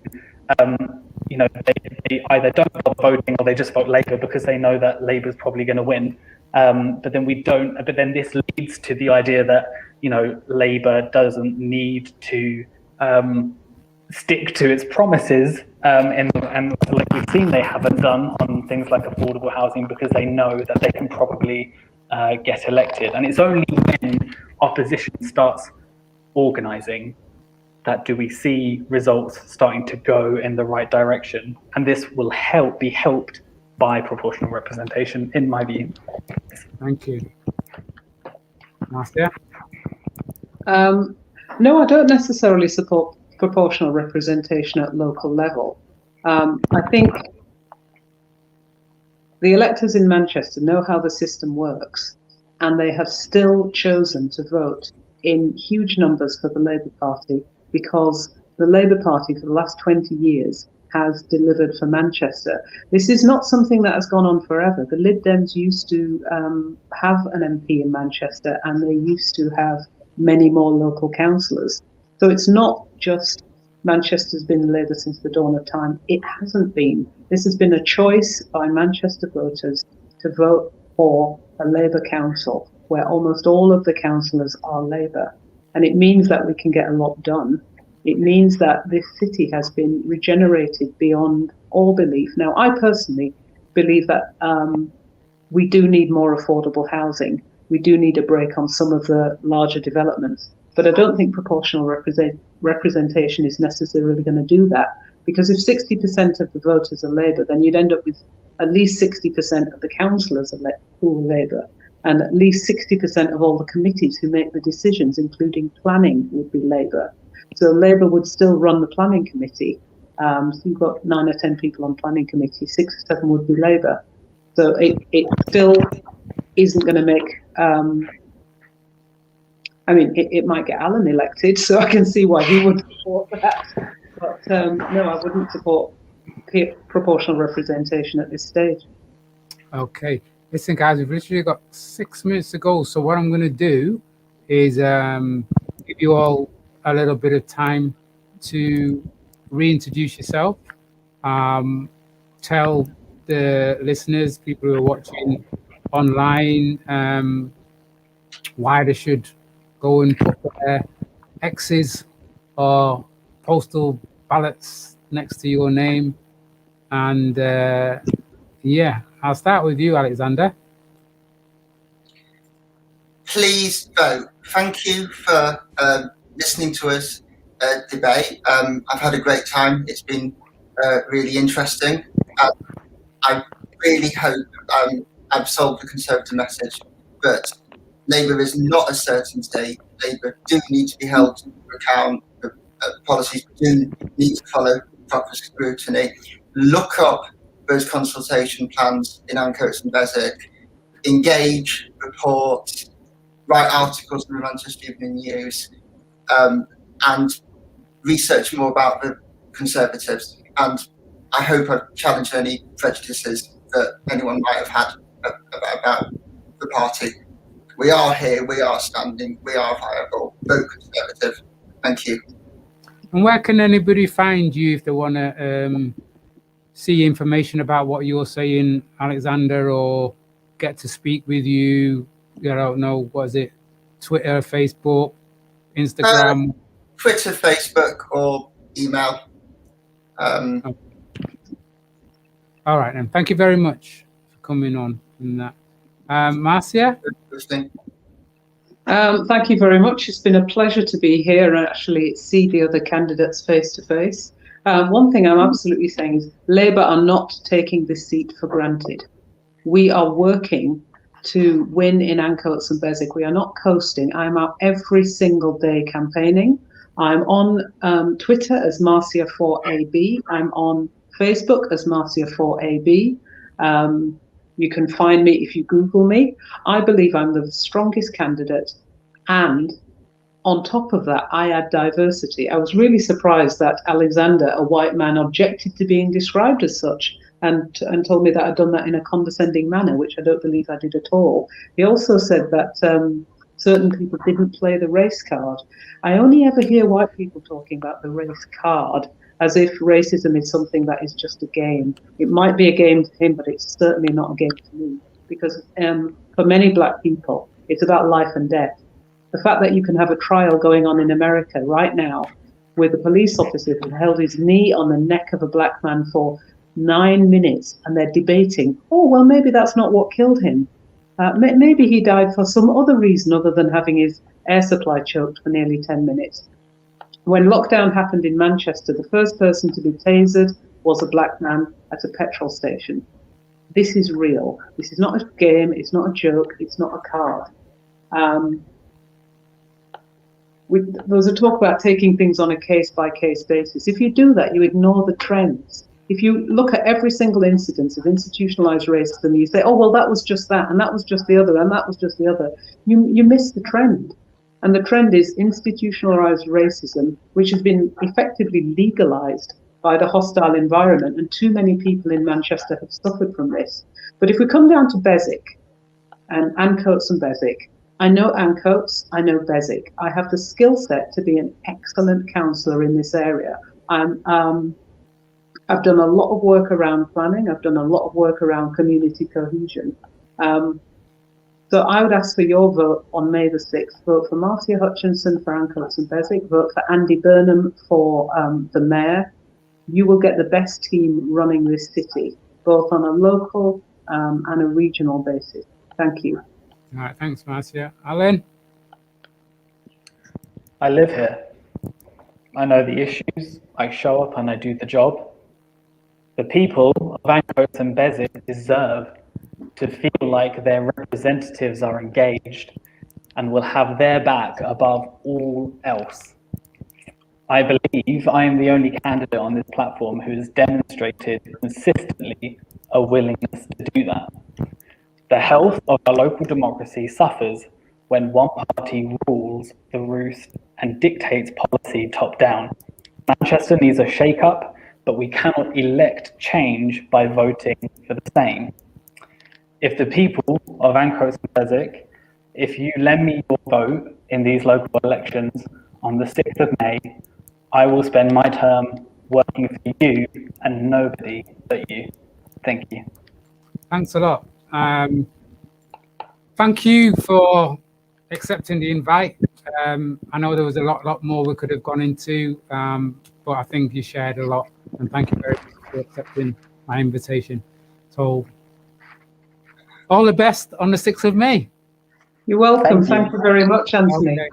Thank you. It's been nice chatting to you guys. Thank you. Okay. Bye-bye. See ya. Goodbye. See ya. And there we go. That's it for another week here on the search engine. Next week we have, is it next week? Yeah. Tap Talks? No, I don't think it was. It 15th today? Yeah. Yeah, I think it is Tap Talks. Tap Talks meet search engine. Next week we'll let you know what topics are. Week after that, it's going to be the Law at the Core show. So yeah, stay tuned. Thank you very much for your involvement. Until next week, you take care. See ya.